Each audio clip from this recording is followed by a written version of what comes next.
All right, so this is the current status of the 68 Camaro project. We got no motor, bunch of boogered up old wires, factory front end. Got the door off.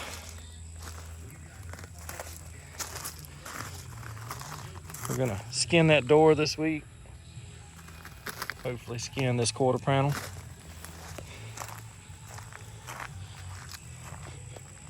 Do a little final work on the deck lid. Weld up a couple extra holes they put in not knowing what they're doing. Car is just too cool, right?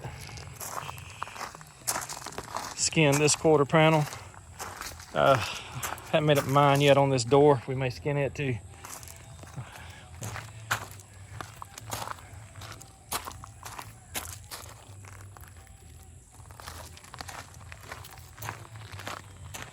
That's her.